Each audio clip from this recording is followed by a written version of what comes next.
2 case ng Coke Zero. Kahapon, bago ako umalis, tinuruan ako ng gwardiya. Sabi niya, pwede ka naman bumili dyan sa Venlo, tapos iiwan mo para sa kanya. So sabi ko, Papa, anong gusto mo dito? Sabi niya, Coke Zero lang. So bumili akong 4 ng Coke Zero, iniwan ko sa kanya. Sabi niya na, sabi ko pa, that's 1 for each day pa.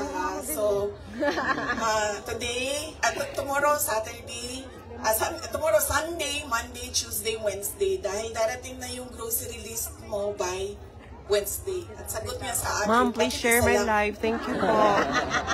Sabi naman nung gwardiya, sabi Thank you niya, very much. "You have Please to share have my at least- live." he has to have at least Ma'am 2 because he Idelin. already drank Ma'am upstairs, Tenki. 1 Thank you Coke po. Zero.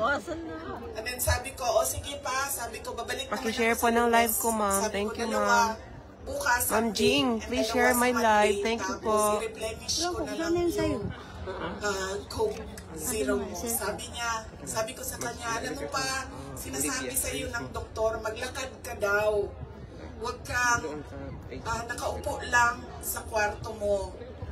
Tapos, sabi ko, pwede ka naman, allowed kayo na lumabas dyan. Sabihan niyo lang ang gwardiya. Sabi niya, Pwede pa lang lumabas. ayoko maglakad sa labas kasi baka didiretso ako sa gate at umalis. Nakalayas ako. Pwede pa naman. Ilang oras yung biyahe niyo? Yan Yung unang ano ko, ma'am. Mga kaibigan, yung mga tao doon sa loob, Lalabas ay na siya. nagiging kaibigan na niya.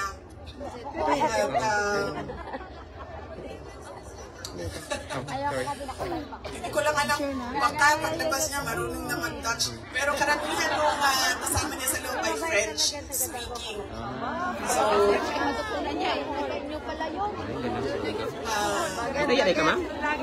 Ang Tagalog pa ta. hindi nag-remote kay Bisaya. Thank you po. Ma'am Janice, please share my live. Thank you po. po. Aaron, hello. Thank you po, sir. Thank you po, madam. Dan, share na po, madam. Thank you sa live po, madam. Ingat po kayo. Thank you po. So, Ma'am Inday, thank you po. at that point, he is okay. Okay Thank you naman for siya. sharing, ma'am. Thank Pero you as a very much lawyer, po. Kasi alam niya yung batas eh. Alam niya kung anong nangyayari. Kaya medyo persuasive Nabalik na, siya. so everything is okay. And Naka-charge na yung phone ko, yung internet ko. So, perfect na. yung kailangan gawin para sa kanyang kaso. At lagi siyang nagtatanong ng timelines. Dahil alam naman natin sa korte ay medyo may kabagalan. Sorry po. Diba? Oo po na po siya. Ang prosecution at defense, maraming mga papel na kailangan ipasok at antayin ang oras. Kaya siya din ay insistent. Please share my live. Thank you po. Timelines niya. Pero ang sinasabi niya lagi, Thank you very much. alam niya na Nabalik ko lang. mali Yes, good luck. ang Ang ginawa. dami job eh. And at to the very minute Sobrang. na tinulak siya paakyat ng eroplano, ilang beses niya sinabi na I want to be tried in a Filipino court before a Filipino judge and a All over Filipino Europe. prosecutor because he knew that we, number one, wala talagang basihan yung kaso. 43 counts of Sigaw tayo, sabay-sabay. Marcos murder. resign. Ang sinasabi nila Thanks for na sharing. thousands. Totoo yan, ma'am. Kaya minsan naisip ko, naging kaso lang ba ito dahil sinusulat sa media na thousands Correct. na namatay? Hi, Ma'am Kimberly. Thanks for watching, ma'am. Please share my live po. Thank you po. 43 counts. Marcos resign. Watching from Hong Kong. Ma'am, di na ako magpantri ha, magsulti ha, kay maminaw ta. Maminaw ta sa sulti ni Ma'am Yung Sarah. mga witnesses at yung mga All over Europe. Marcos resign. Marcos resign. that is Thank a you thing po, Ma'am De La for the Torre. courts and the lawyers to discuss inside. Ano bang Ma'am, di na lang pwede ko magsaba natin diri ha. gawin? Maminaw na lang ta ni VP. Ang pwede natin gawin ay i-demand na ipauwi or iuwi nila si Pangulong Duterte. Bring him home! Bring him home! Bring him home! Bring him home! Bring him home! Baka bukas na. Dahil yun din ang goal ng syudad ng Davao. O, dili lang ko. Bring him home! Bring him home! Bring him home! Thank you po, Ma'am Maylene. Hindi na ako magsalita ha. Makinig na lang tayo. At yun ang gusto niya. Gusto niyang umuwi. Sinabi ko din sa kanya yun pa. Sabi ko, yung kagustuhan mo na umuwi, yan din yung katapusan ng buhay mo. Magiging Ninoy Aquino. No! Junior ka. No! At sinabi niya sa akin, sabi niya, kung ganyan ang kapalaran ko, then so be it. Basta lang mauwi ako sa Pilipinas. No! No! No! I bring him tomorrow. Kaya, meron man akong worry Ay, dahil. para sa kanyang safety and security, pero lagi niyang inuulit-ulit talaga. Dito na lang Ibalik siya. niyo ako sa Pilipinas. Bring him home! Bring him home! Yes. Bring him home! Nagtatanong marami, ano bang pwede magawa? Huwag natin tigilan ang panawagan sa gobyerno natin sa Pilipinas at sa lahat ng gobyerno na nakikinig at dito sa ICC na ipaalam sa kanila na mali ang ginawa kay Pangulong Rodrigo Duterte. At paano ba itama yun? Ibalik nyo lang siya sa Pilipinas. 15 years in service. Tuloy nyo lang yung kaso, walang problema. Ibalik nyo lang siya. Bring him home! Bring him home! Bring him home! 15 years na wala. Pero Okay ang lang sa kuwan ninyo inyo. diri kuwan gyapon. Ang usa ka oras wala. Kaya nga no, Per month. sunburn ang katungaan niya, ang katungaan niya. Depende sa inyong trabaho. So, ang tax na ho is 30%. So, ang imong 7,000 euro, mahimo na lang 300 at 3,000 Pwede ang ang sunlock din doble. Kaya usa ka bulan. wala pa na yung tax. Okay lang, sir. 7,000. Pag pagkuhaan ng tax ng 30%, na lang nas mga 3-4. Okay? Kung sa papay, ano pa ang pwede natin gawin? Anong trabaho mo? Kakanta o bata. Nagtulog.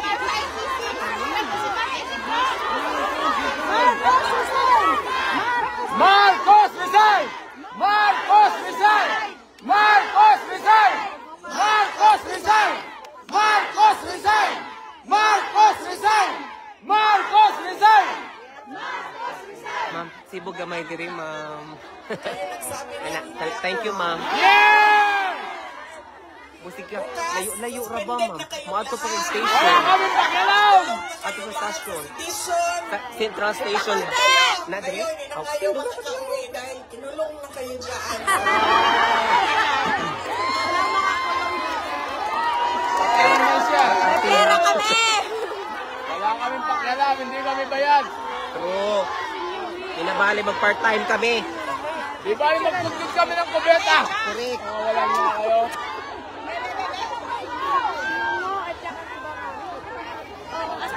Isang lang lang. If that relates to transparency and Ganda nga eh. accountability. Ay, ganda. Mapaitim ka talaga, Alam nyo no? kasi, Wa man ko naputi. ang Bugay na ko diri. pagiging pangulo, dapat nasa tamang pag-iisip ka. Kaya! Yes, ang ganda ng weather dito. Bangag! As in. So, weather forecast. Marcos Bangan! Marcos Bangan! Marcos Bangan! Dahil nasa mga pulis polisiya mo at desisyon mo ang kinabukasan ng kabataan Sorry po. ng bansa. Nabudol kami. Kaya yung pagsasabi na hindi mahalaga ang drug test sa aking kapasidad at abilidad na mamuno is tantamount to betrayal of public trust. Yes! Marcos Bangan! Marcos Bangan! O sa Raji, rason nga nung nindot among panahon diri ning dajik ang panahon namo. Nasa ayos ang iyong Nakisama ang decision kuan. Yes! Ang panahon dito kaya maganda ang panahon namin ngayon. Takot! Dahil Bangan! Inuulan-ulan kayo dyan sa Pinas kasi nga alam niyo na. Marcos resign. Bakit ba kailangan resign? Bangan! Hindi mo pinapakita sa taong bayan na maayos kang mag-isip at kaya mo. Sorry po. Na-report po yung ano niya, yung account.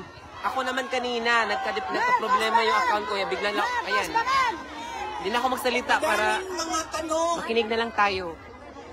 na nasa loob na ng korte. Ang PhilHealth, ang pagkuha ng pondo Maraming ng salamat sa PhilHealth, pag-suporta. Paki-share na lang po. Paki-share na lang po itong live ko. At salamat. Meeting ang ginawa nila sa budget ba? Kumuha sila ng kulang ang pera dito, kumuha sila sa ibang source para isalpak dito. Ay nahanapin na naman Maganda sa dito. ibang Masarap source. dito kasi ano. Naging Mainit na malamig. Parang pyramiding na. Yes. Ang nangyari Dito.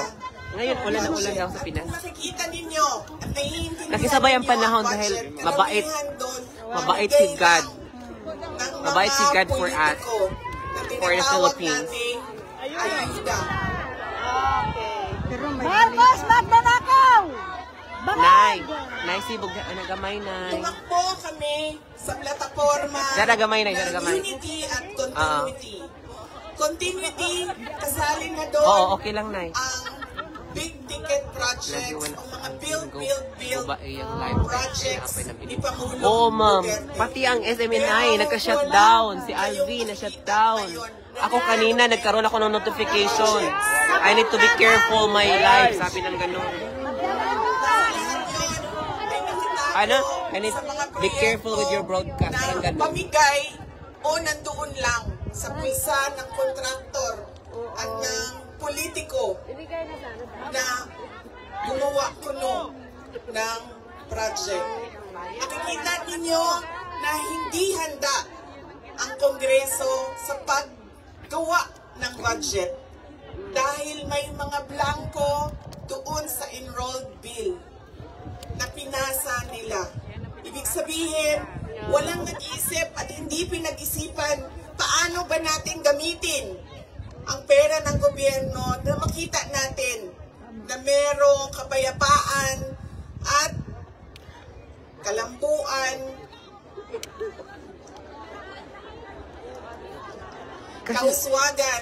gireport mo gud ang ilang mga account ni Maharlika, ni SMNI, ni Alvin. Na-report ilang mga account. Karon lang. Noong ako ay tinanong noon, Pag bakit live ako nila. nag-resign Ay, mga tao, sa ingon. Department of Education. Sabi ko, Ako nga ho ganina nagka-problema to. Mao tong namatay bitaw. Kay Kuan. Hindi ko gusto na ginawa niya sa akin. Pangalawa, dahil sa loob ng Department of Education. I think nag-video na lang siya. Sinabi ko na itong noon, personal ko to na experience. Yung budget ng school Nag-video na lang siya. ng Department of Education, pinaghati-hatian lang sa loob ng House of Representatives. Please share.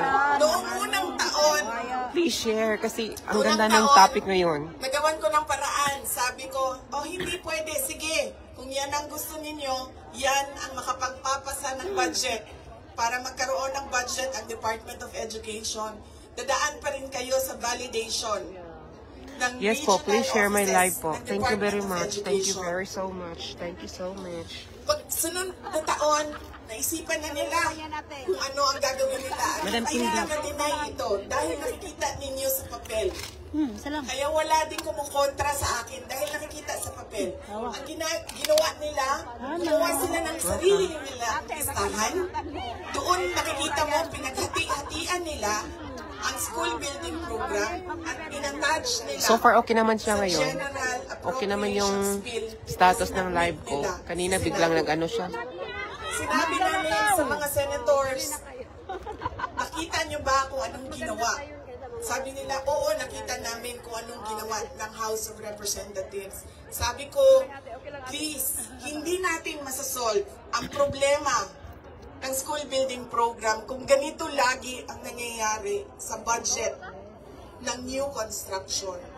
Meron pang ibang problema sa loob ng budget. Thank you po. Sinubukan ng mga senators na tanungin, kasagutin, sumasagot, yes, pero pagdating sa BICAM, anong nangyari? Wala namang wala namang totoong BICAM kung saan pinag-uusapan ang paggamit ng pera. Ang desisyon lang na nandun ay kay Zaldico, nung panahon ko, kay Zaldico, at kay Martin Romualdez. Napapirma sa malamang tao na hindi nagbasa o hindi binasa ang buong budget. Kaya walang nakakita o hindi nila nakita dahil hindi naman binasa na may blanco doon at pwedeng lagyan ng kahit anong amount. Yung mga blanco sa budget. Marcos, magnanakaw! Madaming katanungan, madami ang problema ng bayan. Kaya lagi ko sinasabi, hindi kami ang problema ng bayan. Ang problema ng bayan ay ang governance mismo ng Pilipinas. Yan ang problema ng bayan. At dahil may problema sa gobyerno, ay tuloy-tuloy ang kahirapan doon sa ating bayan. Nakikita nyo yan. Dahil dumadami ang nakikipagsapalaran sa ibang bansa. Yes. Dahil sa kawalan Madam. ng oportunidad doon sa ating bayan. Teka lang po. Hindi siya, we should not be proud that we are exporting our countrymen, our workforce abroad. Dahil, wow, ang daming dollars na pumapasok sa Pilipinas dahil sa padala. Hindi yan siya nakakatuwa. Dahil ang isang bansa, dapat meron siyang oportunidad na binibigay sa kanyang mamamayan. Yes. Yan. Decent housing, Tama. peace and order, quality healthcare. Yes. Nakikita nyo yan dito sa mga bansa kung nasaan kayo. Yes. At kaya kayo nandito dahil hindi nila nakikita doon. Yes. Kaban namin, oy. And apparently, tayo lang yung nakakakita, yung nakaupo doon, hindi nila nakikita. Bulag sila.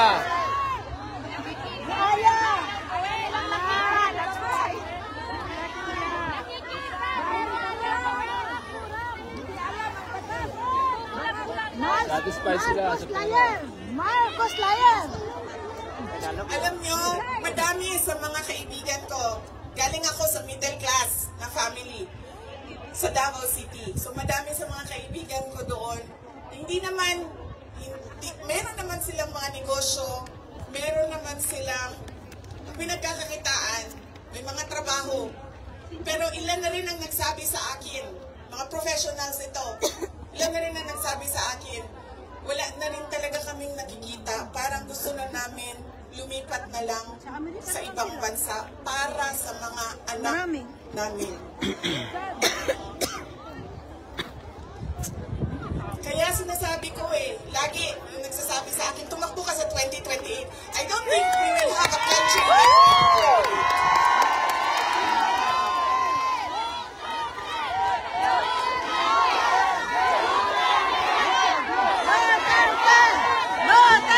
Duterte. Duterte.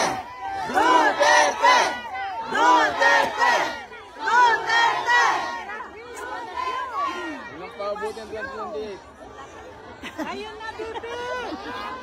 Kaya dapat natin i-exact ang responsibility dyan sa gobyerno na ibigay nila kung ano yung karapat-dapat para sa ating bayan. Dahil kung meron man ang OP sa kanila na pumunta sa ibang bayan, meron ding mga tulad namin na ayaw namin kahit anong mangyari, umalis sa Pilipinas. Dahil gusto namin doon, pagpamilya, doon palakihin ang aming mga anak. Yes. Kaya dapat meron tayong nakikita kung ano yung dapat para sa isang bayan. At alam nyo yun, kasi nakikita nyo yan. Kasi nakaikot na kayo sa iba't ibang bansa.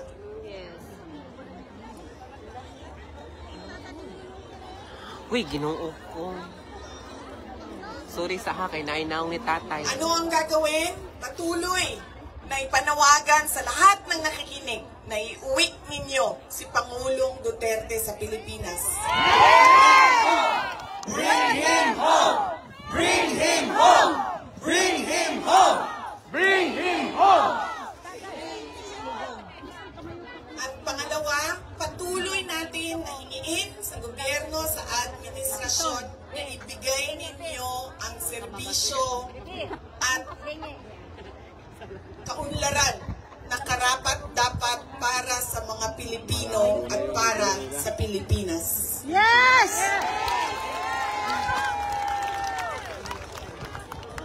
Wala na pag-asa kasi si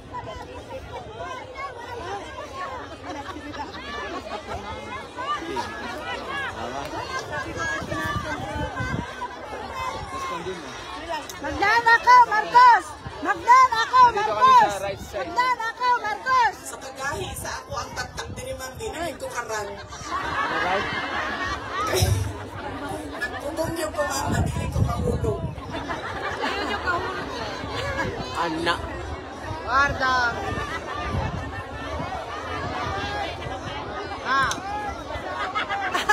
Ay, kanan pala Yung akin pong mga pagpapasalamat. Una po, kanina meron na akong mga pagpapasalamat opening sa Diyos, sa ating host government, sa police, sa local police. Yung aking mga pagpapasalamat sa inyo, sa oras ninyo. Ang aking mga pagpapasalamat sa inyong patuloy na suporta sa aking opisina, Office of the Vice President. Kasamok sa kuan. Inday Sara Duterte! Inday Sara Duterte! Inday Sara Duterte! Inday Sara Duterte!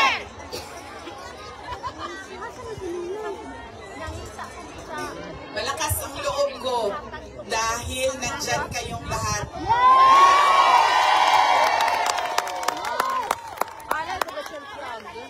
Nato. Kanina noong papasok ako dito, marami ang nagsabi, be strong, be courageous. I am only as strong as you are. Kung nakikita ko, sobrang lakas ninyo at sobrang lakas ng pagmamahal ninyo sa bayan. Ganyan din ang nararamdaman ko. Yes!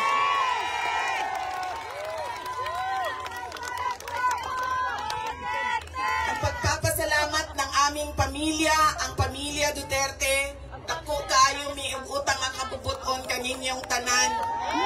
Sa gayon, naghatag ninyo kanamo nga makaserbisyo sa atuang nasod. Napakalaki ng utang na loob namin sa inyong lahat sa pagkakataon na ibinibigay ninyo sa amin na makapaglingkod sa bayan. Maraming salamat po sa inyo. Anong salamat? Mga kabayan namin. Teka lang.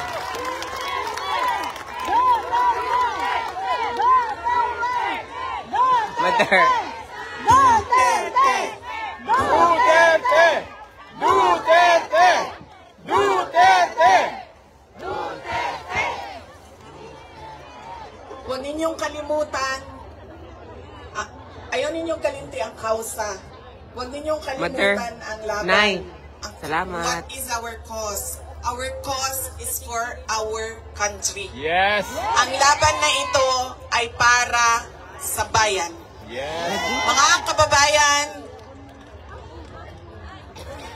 ang lahat ng ginagawa natin ay para sa Diyos, sa bayan, at sa bawat pamilyang Pilipino.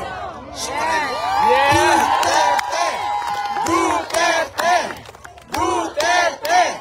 Duterte! Duterte! In behalf of the Filipino migrant, ma'am, salamat po. Malaki po Ano ang naman yung